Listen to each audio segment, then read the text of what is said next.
Bahan-bahan ni sekilo kerang ya. Ni saya dah rebus, lepas tu bersihkan macam ni ya. Bahan-bahan saya tumbuk kasar, panaskan minyak, tumis.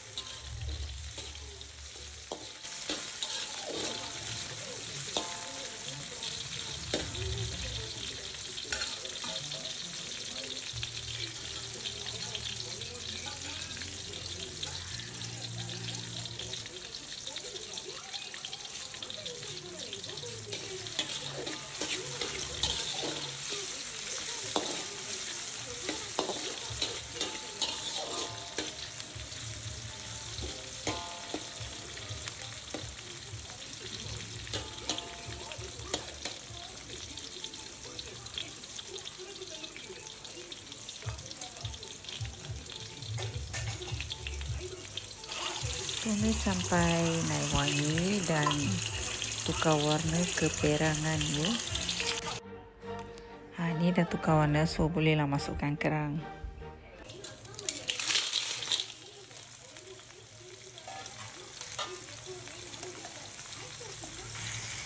Masukkan kicap pakat,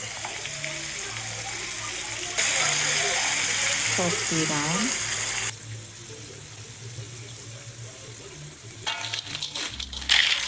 gaul sama rata.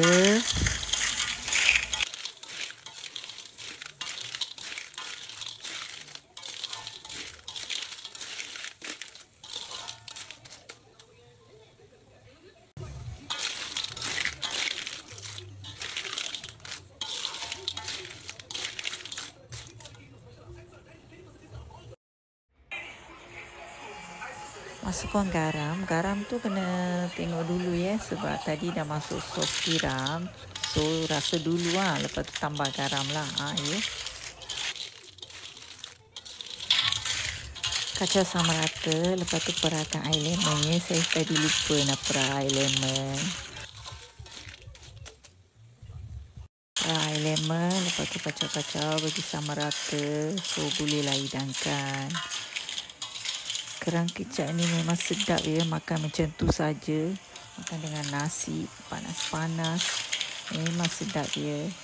Cubalah, kita jumpa lagi di next video.